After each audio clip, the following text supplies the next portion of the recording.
I am so sorry. आज का video मैं बहुत ज़्यादा लेट पोस्ट कर रहा हूँ क्योंकि कल कुछ मैं बिजी हो गया था, इस वजह से मैं कर नहीं पाया। और मुझे भी लग रहा था कि मुझे जल्दी से वीडियो करना चाहिए, तो जैसे ही मुझे टाइम मिला मैं आज आप लोगों के सामने ये मैच की एनालिसिस करने के लिए तैयार हूँ। मुंबई और लखनऊ के बीच में, एक्चुअली मुंबई और लखनऊ के बीच में जो मैच हुआ, वो मैच के बारे में तो एनालिसिस करने के लिए कुछ है नहीं। अब इसके बारे में तो अब आप लोग पहले ही सब कुछ जानते हैं कि मैच के बारे में हम क्या बात करेंगे। मैच के बारे में कुछ है बात करने के लिए?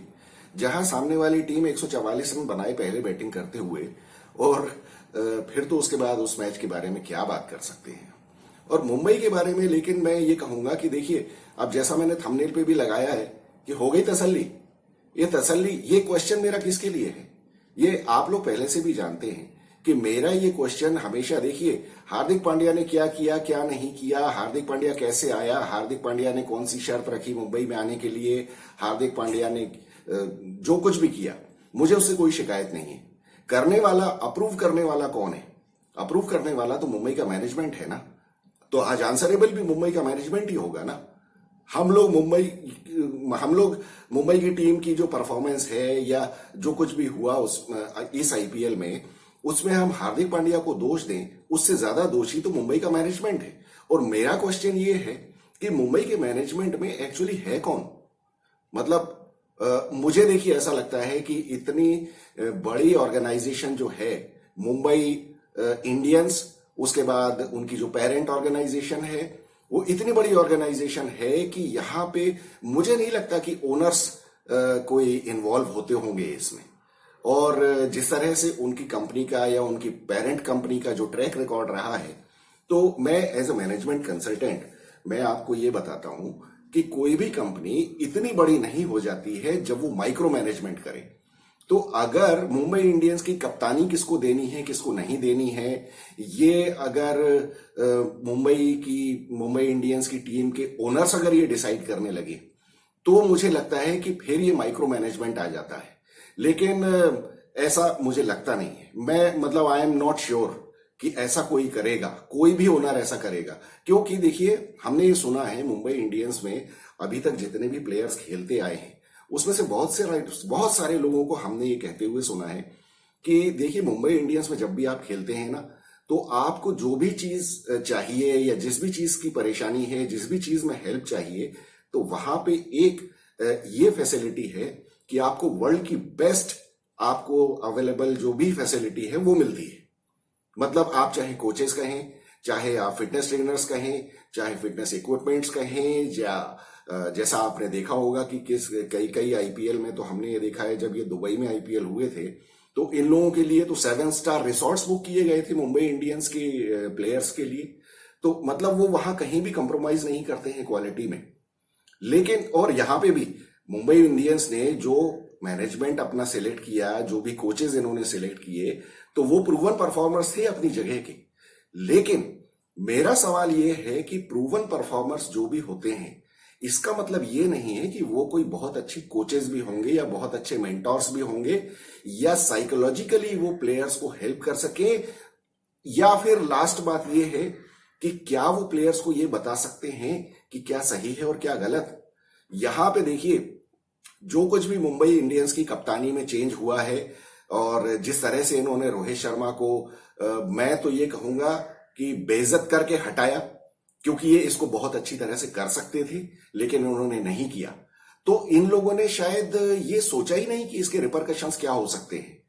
और इसी बात का मुझे ताज्जुब है कि देखिए, जब आपके पास दुनिया भर की नॉलेज अवेलेबल है, दुनिया भर के सारे पढ़े लिखे लोग आपके पास हैं, तो आपको किसी भी आदमी ने ये नहीं समझाया कि ये करने से क्या गड़बड़ हो सकती है।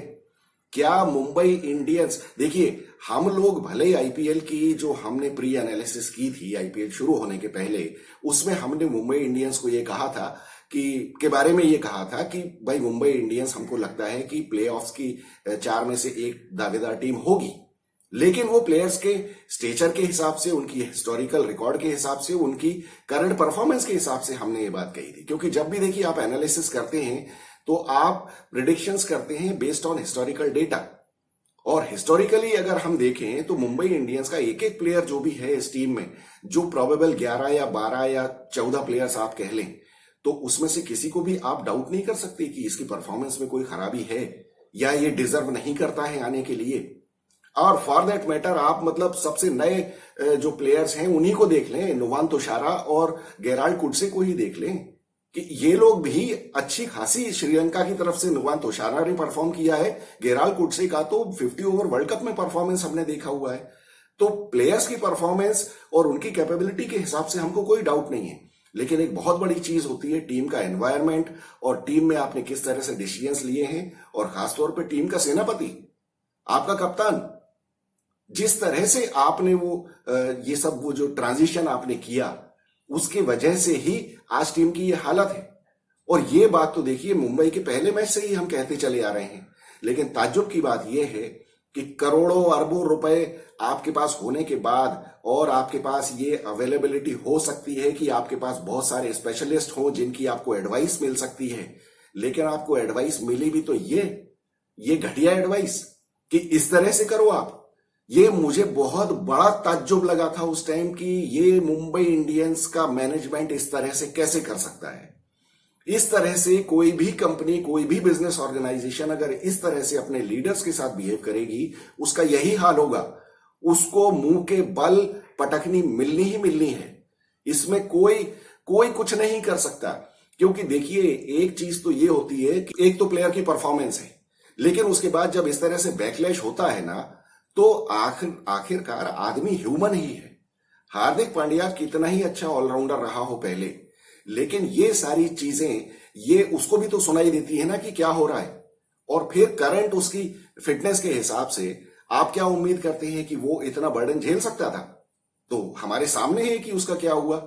और फिर धीरे धीरे क्या होता है, जब आदमी को समझ में आता है कि यार मेरी फिटनेस ठीक नहीं है, मेरा शरीर साथ नहीं दे रहा है, लेकिन मैंने ये मेरे साथ हो गया है, मुझे एक ऐसा लड्डू मिल गया है जिसको मैं डिजर्व नहीं करता हूं, और फिर जनता मेरे पीछे भी पड़ी हुई है, तो फिर उसके ऊपर परफॉर्मेंस का एडेड प्रेशर आ जाता है।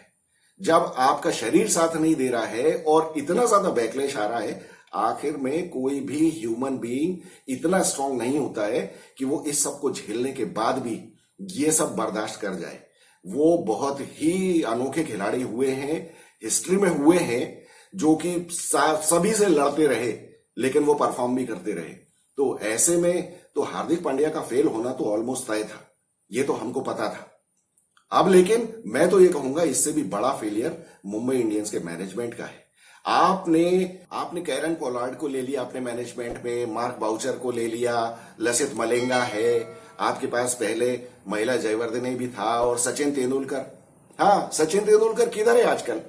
सचिन तेंदुलकर क्यों नहीं दिखाई देता?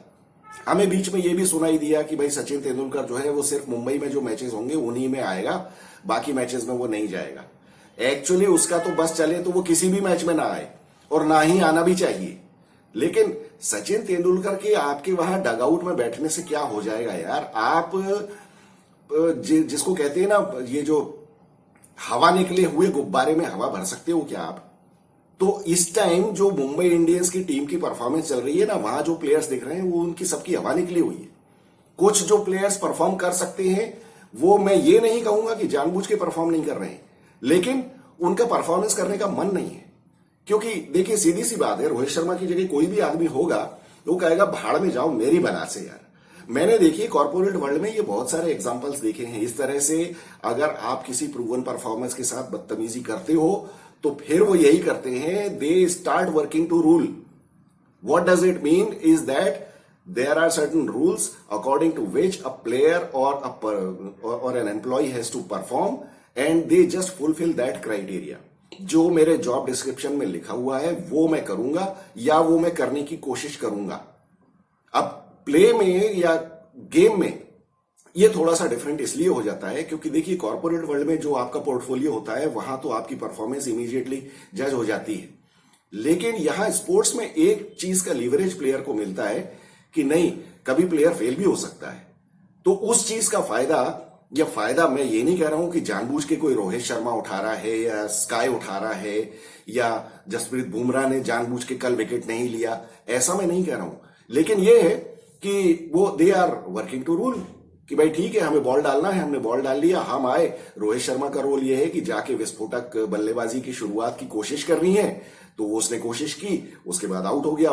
वैसे भी रोहित शर्मा को आप ब्लेम नहीं कर सकते, क्योंकि रोहित शर्मा ने तो आया और उसने मारा। अब मारने में तो चांस है कि आप आउट भी हो सकते हो, तो अब हार्दिक पांड्या संभाल ले, तुम संभलवा लो ना हार्दिक पांड्या से। बाकी क्या चिंता है मुझे क्या करना है? मैं तो अब आया था बैटिंग करने, आउट हो गया, अब मैं जा रहा हूं बाहर।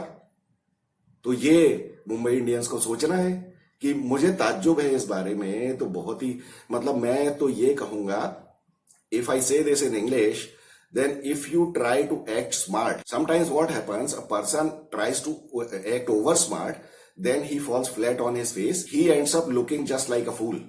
तो मुंबई इंडियंस के मैनेजमेंट के साथ यही हो रहा है। आप ओवर स्मार्ट बनने गए थे, जिसको वो हिंदी में कहते हैं ना कि चौबे जी गए थे छब्बे बनने और बन के दुबे लौटे, तो वो यही हाल हो रहा है मुंबई इंडियंस के साथ।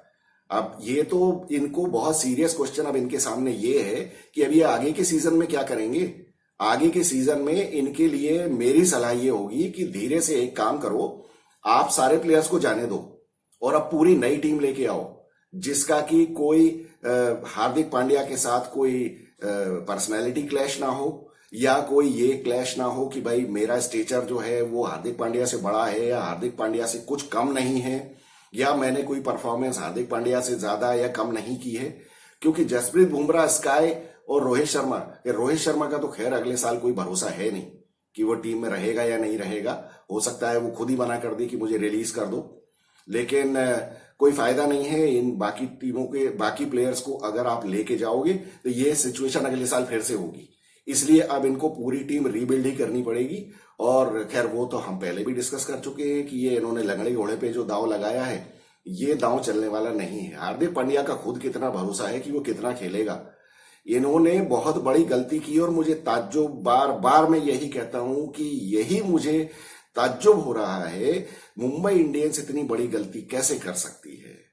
तुम्हारे ये वही बात वही है, देखिए आप पैसे देके किसी को भी खरीद लो, आप सचिन तेंदुलकर को बिठा लो, कैरन पोलार्ड, ये इसमें कोई डाउट नहीं है कि ये लोग अपने ट्रेड के मास्टर्स हैं, लेकिन इनमें दिमाग होगा, इस बात की कितनी गारंटी है।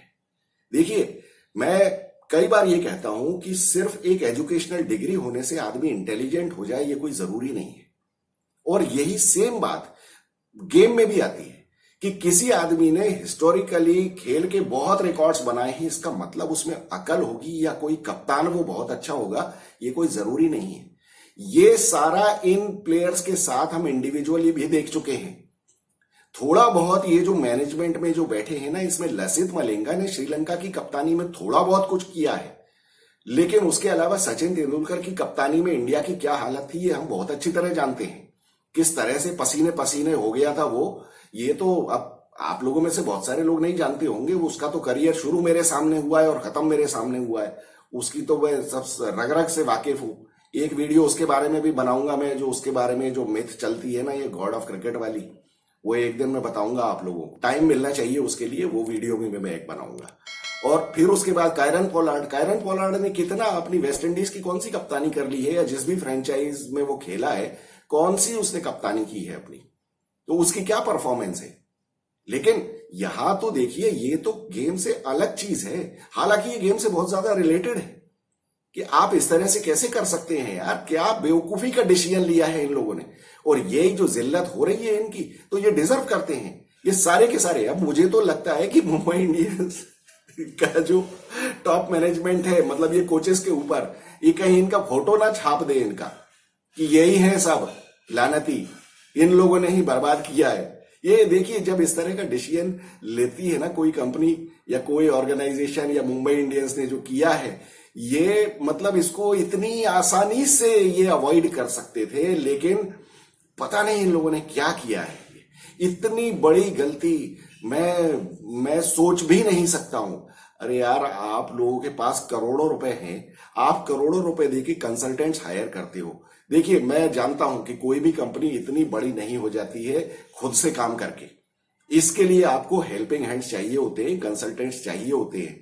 लेकिन यार कंसल्टेंट्स को आपको एक वो गाइडेंस तो देना पड़ता है ना कि नहीं, हमारी कंपनी की ये पॉलिसी है, हम इस तरह की बदतमीजी नहीं करेंगे। ये जो मुंबई इंडियंस ने किया है ना, ये सरासर बदतमीजी है और इसका फायदा इनको तो सवाल ही नहीं उठता मिलने का।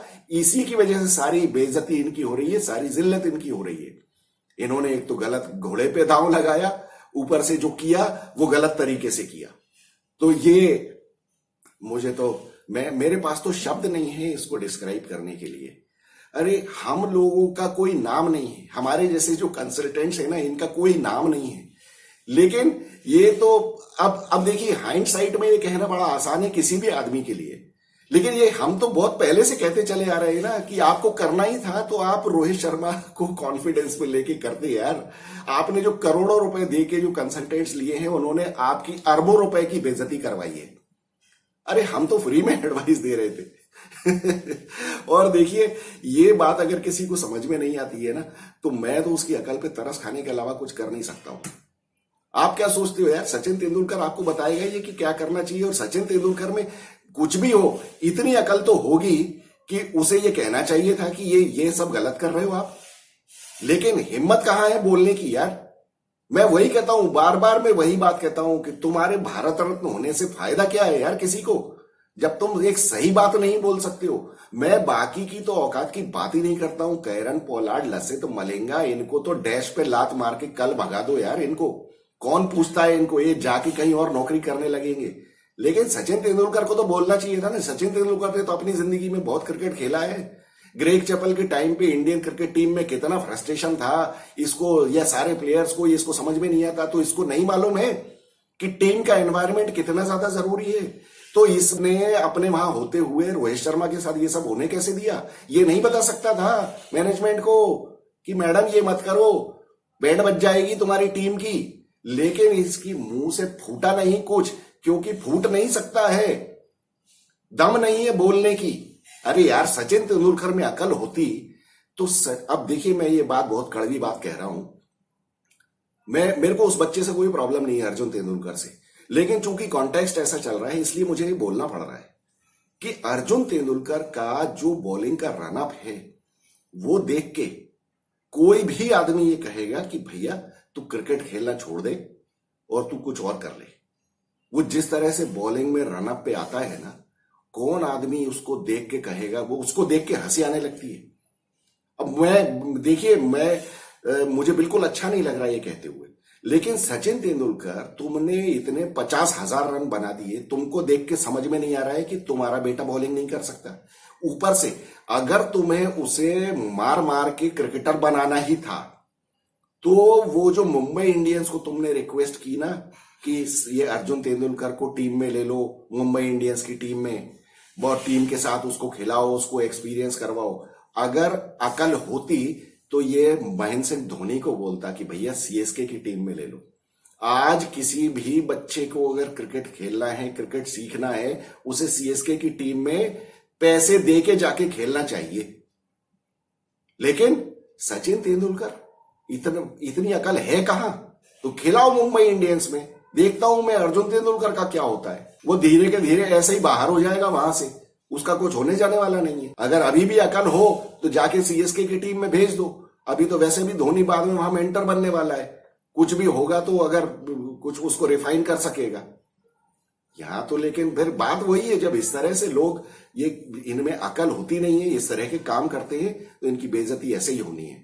तो अब बाकी तो क्या बात करनी है यार, इनके बारे में तो मेरा बात करके मूड खराब हो जाता है बहुत बुरी तरह से। मुझे रोहित शर्मा से कोई प्रेम नहीं है, लेकिन किसी भी आदमी के साथ इस तरह का बिहेवियर होता है तो मुझे बुरा लगता है। और मुझे बुरा लगता है तो मुझे बोलना चाहिए, ये मेरा फर्ज है। अगर मैं एनालिसिस कर रहा हूं तो मुझे ये बोलना चाहिए। तो अब आप लोग बताइए कि अगर इसमें मैंने जो कुछ भी कहा है कुछ गलत है, तो आप लोग बताइए, आप लोगों का क्या व्यू है। अब इस मैच के बारे में भी बात तो कर ही लेते हैं, क्योंकि बात तो करनी है ना। कैसा ही घटिया मैच हुआ हो, क्या बोलेंगे?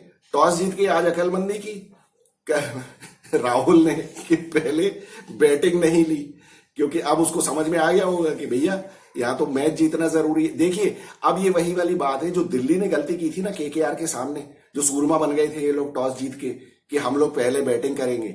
आज लखनऊ ने कोई सूरमा ही नहीं की। लखनऊ ने चुप, जबकि ये लोग अपने वहां होम ग्राउंड में हमेशा पहले बैटिंग करते थे, लेकिन आज इन्होंने कहा नहीं भैया आप लोग आ जाओ। क्यों? क्योंकि इनके लिए 2 पॉइंट्स ज्यादा इंपॉर्टेंट थे। इन लोगों ने ये नहीं किया कि हम सूरमा बन जाए, पहले बैटिंग करके हम 200 रन बना दें और ऐसा कर दे वैसा कर दे। शुरुआत जो हुई, रोहित शर्मा ने कोशिश की, रोहित शर्मा का जो रोल है रोहित शर्मा ने वही किया, रोहित शर्मा ने मारा और अगली बॉल पे आउट हो गए। और उसके बाद फिर क्या हुआ ये तो आप सब लोगों को पता है, मतलब पावर प्ले में ही इनके 4 विकेट हो गए, सारे ही आउट हो गए। रहा सा हार्दिक पांड्या हार्दिक पांड्या की तो जो उसके पीछे जिल्लत पड़ी हुई है, मतलब उसका तो क्या किया जाए कभी कभी उसके ऊपर तरस भी आने लगता है मुझे। लेकिन क्या आप 4 ओवर पावर प्ले में आपके 29 रन पे कितने 27 रन पे 4 विकेट हो गए। उसके बाद इन्होंने कोशिश की, अब ईशान किशन ने खेला तो वहां तो 36 बॉल में 32 रन बनाए, लेकिन तिलक वर्मा बहुत गलती से रन आउट हो गया, कुछ किया नहीं जा सकता रन आउट में तो। और नेहाल वडेरा ने फिर कोशिश की, नेहाल वडेरा की तारीफ करनी बनती है, लेकिन यह है कि वहां पे फिर ये हो जाता है कि I have got nothing to lose, तो ठीक है। हालांकि उसने एक पिछले मैच में भी इस तरह से बैटिंग की थी, तो हम क्रेडिट उससे स्नैच नहीं कर सकते, अच्छा खेला उसने। टोटल 144 रन में क्या होना था, हालांकि फिर भी लखनऊ ने कोई कसर नहीं छोड़ी मैच का कबाड़ा करने में। मतलब वो तो मार्कस स्टोइनिस नहीं टिका होता तो पता नहीं ये लोग क्या करते। लेकिन फिर भी यहां पे मैं अकलमंदी की एक बात कहूंगा कि निकोलस पूरन को देखिए आप, निकोलस पूरन रजिस्टर्ड टुल्ला है, सभी जानते हैं कि ये तो इसका काम ही वही है आके 14 बॉल में 52 रन बनाना, लेकिन आज 14 बॉल में 14 रन बनाए। ये होती है प्लानिंग, ये होती है अंडरस्टैंडिंग गेम की, कि ज्यादा हीरो बनने की जरूरत नहीं है, इस टाइम 2 पॉइंट ज्यादा इंपॉर्टेंट है। यहां पे फिर मुझे ऋषभ पंत की याद आती है कि क्या बेवकूफी से मैच हारा है वो, क्योंकि यहां पे अगर वो होता तो फिर वो भी फिर से वही करता, बदतमीजी। क्योंकि इन लोगों में मुझे अकल की तो मुझे कोई उम्मीद ही नहीं है इन लोगों से। ये क्रिकेट जितना अच्छा खेलते हैं ना, उतना ही बकवास ये लोग डिसीजंस लेते हैं, खेलते टाइम भी और बाहर भी, ग्राउंड के बाहर भी वही सब है। अब राहुल 22 बॉल में 28 रन, मार्कस स्टोइनिस 45 बॉल में 62 रन, बढ़िया खेला मार्कस स्टोइनिस। और दीपक हुडा ने देखिए वही 18 बॉल में 18 रन। और अर्शिन कुलकर्णी को इन्होंने लिया था, अर्शिन कुलकर्णी बेचारा पहली बॉल पे ही आउट हो गया। वो बच्चे पे भी मुझे दया आ रही है थोड़ी सी, वो तो मतलब ओवरवेल्म हो जाते हैं ये लोग, कहाँ इतने ऑडियंस में खेला है इन्होंने यार, मतलब बहुत मुश्किल काम है। ठीक है, पहला विकेट 1 रन पे ही गिर गया पहले ओवर में, फिर उसके बाद 8वें ओवर में राहुल आउट हुआ, तब तो 59 बन गए थे। फिर उसके बाद जो दीपक हुडा जब आउट हुआ है तो वो 14वें ओवर में आउट हुआ, 99। उसके बाद इन लोगों का क्या था, हालांकि फिर भी इन लोगों ने बहुत फंसू लिया मैच, अब वो इतना फंसना नहीं चाहिए था, लेकिन ठीक है जो भी। क्योंकि ये देखिए फायदा यही होता है जब कम स्कोर है तो फिर आप थोड़ा सा बॉल्स ले भी लो, क्योंकि 100 की स्ट्राइक रेट पे आपके 2 बल्लेबाज खेल के गए, एक ने 18 बॉल खेली, एक ने 32 बॉल खेली, मतलब 32 बॉल में 32 रन, तो जरूरत वही थी। हालांकि आखिरी में एक वो थोड़ी सी कंट्रोवर्सी टाइप की हो गई, आयुष बदोनी का जो रन आउट हुआ है। एक्चुअली आयुष बदोनी ने वो जो 2 चौके मारे ना, एक लेग बाई का और एक वो जो पुल करके, उसके बाद ये लोग थोड़ा सा कंफर्टेबल हो गए, नहीं तो मुझे लग रहा था ऐसा ना हो ये इसमें भी मैच फंसा ले। हालांकि पूरन वहां खड़ा था, वो यही देख रहा होगा कि जब कभी जरूरत आएगी तो मैं मार ही दूंगा। और आयुष बदोनी जो रन आउट हुआ है ना, ये देखिए वो बहुत सारे लोग ये कह रहे हैं कि वो बैड टच था या नहीं था, या ये था वो था। इस बारे में मेरा एक कहना है कि मैं तो ये मानता हूं कि अगर बैट्समैन का, ये आईसीसी का गलत रूल है, और ICC is full of jokers. ICC की टेक्निकल कमेटी ये जो रूल्स बनाते हैं ना, ये बहुत सारे ऐसे बकवास टाइप के रूल्स बना देते हैं। देखिए बाकी जो रूल्स हैं 99.9% रूल्स वो तो स्ट्रेट फॉरवर्ड होते हैं, उसमें कुछ करने की जरूरत होती नहीं है। लेकिन ये जो क्रिटिकल होते हैं ना, जैसा इन्होंने 2019 के 50 ओवर वर्ल्ड कप में बकवास वो जो बाउंड्री वाला रूल बनाया था, जिसकी वजह से इंग्लैंड जीती है 2-2 सुपर ओवर के बाद, वैसे ही कुछ बकवास रूल्स हैं, जैसे अंपायर कॉल वाला है, या फिर आपका ये वाला ही है जो रन आउट वाला जो आयुष बदोनी का हुआ, कि बैट क्रीज में टच है कि नहीं है, क्रीज के अंदर टच हुआ है कि नहीं ग्राउंड पे। अब एक बात बताइए, I don't agree with this rule. एक बार वो जो लाइन है पॉपिंग क्रीज जो है, अगर उसको क्रॉस कर लिया है बैट ने, चाहे वो हवा में ही क्यों ना हो, तो बैट्समैन नॉट आउट होना चाहिए। अब मैं ये क्यों कह रहा हूं, बहुत सारे लोग आप में से ये कह सकते हैं कि ये क्या बकवास है, लेकिन ऐसा नहीं है। आपने इंटरनेशनल या ओलंपिक की रेस देखी है? तो वहां पे क्या होता है, जब एथलीट्स क्रॉस करते हैं विनिंग लाइन, उस टाइम उनका क्या पैर ग्राउंड पे टच होना चाहिए तब माना जाता है, या उन्होंने वो लाइन क्रॉस कर ली है, चाहे बॉडी का कोई भी पार्ट उसका क्रॉस कर चुका हो, तभी उसको विनर माना जाता है ना। वो ये तो नहीं कहते कि आपका पैर जमीन पे टच है कि नहीं उस टाइम। अगर ये आईसीसी वाले अगर ओलंपिक में पहुंच जाए ना, बहुत सारे ओलंपिक विनर्स का तो गोल्ड मेडल छीन के ले आएंगे वापस। ये इतने उल्लू के पट्टे हैं ये। आप बताइए इस बात में सेंस है या नहीं है? एक बार बैट्समैन का बैट जो है वो उस लाइन के ऊपर है, उस लाइन को क्रॉस कर चुका है, इसका मतलब ही इज इन। वो नीचे हो या ऊपर हो उससे कोई फर्क नहीं पड़ता, लेकिन ये रूल गलत है। मतलब मैं एग्री नहीं करता इस बात से। हाँ, स्टंपिंग के दौरान अगर कोई पैर हवा में उड़ गया है तो वो बात अलग है, वो डिफरेंट सिचुएशन है, लेकिन रन आउट में तो ये होना चाहिए। मतलब मैं एग्री नहीं करता वो, क्योंकि देखिए वो गिर पड़ा बैट्समैन, लेकिन वो पहुंचा तो ना वहां तक, बैट तो वहां तक पहुंच गया ना। ये खैर मुझे समझ में नहीं आता। तो अब आप लोग बताइए, आप लोगों का इसके बारे में क्या कहना है, और आप लोगों को ये एनालिसिस अच्छी लगी हो तो वीडियो को लाइक, शेयर और सब्सक्राइब करिए, और अपने कमेंट्स भी भेजिए कि आप लोगों को क्या लगता है कि ये जो भी कुछ मुंबई के मैनेजमेंट्स के बारे में मेरे विचार हैं, आप लोग इससे एग्री करते हैं या आप लोगों का कुछ डिफरेंट ओपिनियन है। और आज का जो मैच है वो है सीएसके और पंजाब के बीच में, तो उसमें मुझे लगता है कि बात फिर वही टॉस के ऊपर आ जाती है। अब वो चेन्नई में मैच है, बाद में ड्यू होनी है। भले पिछला मैच सीएसके ने ड्यू में रहते हुए भी जीत लिया है, लेकिन इसका मतलब ये नहीं है कि ये कोई बहुत कंफर्टेबल सिचुएशन है, और इनको सीरियसली सीएसके को अपनी ओपनिंग के बारे में सोचना है। रहाणे को लेके नहीं जा सकते हो आप, और ये मतलब ये हठधर्मी कहूंगा मैं इसको, अगर फिर से आप रहाणे को लेके आ जाओ यार, ये गलत बात है। ये कुछ भी हो जाए, आप देखिए रिजल्ट से आपकी अप्रोच का जस्टिफिकेशन नहीं होता है। रिजल्ट आपके फेवर में आ गया, इसका मतलब ये नहीं है कि रहाणे की ओपनिंग सही थी। वो सही तो बिल्कुल नहीं थी। आप उसकी जगह समीर रिजवी को भेजो या किसी को भी भेजो। मैं तो कह रहा हूं मोइन अली से ओपन करवा दो यार। एक ऋतुराज गायकवाड़ है ना, आप मोइन अली से ओपन करवा दो, वो ज्यादा अच्छी कर लेगा यार। मुझे समझ में नहीं आता, मोइन अली का तो कुछ यूटिलाइजेशन ही नहीं हो रहा है ना। अरे मोइन अली को खिला के ओपन करवाओ, रहाणे को बाहर करो, उसकी जगह एक बॉलर ले लो या समीर रिजवी को ले लो पीछे आने के लिए। ये बहुत बढ़िया काम हो सकता है, क्योंकि मोइन अली की कितने मैचेस में बैटिंग आई है सिवाय एक मैच की, और किसी में आई नहीं, वो भी चेन्नई हार गई।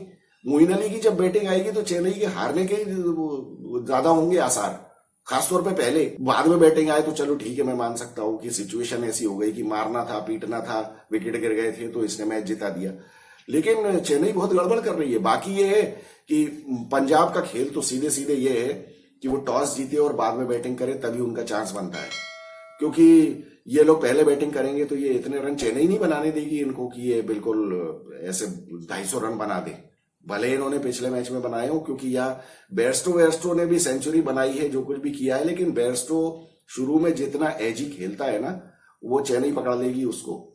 तो अब देखते हैं क्या होता है आज के मैच में। मिलेंगे आज के मैच के बाद, और कल जो इंडियन टीम जो डिक्लेयर हुई है उसके बारे में भी हम एनालिसिस करेंगे।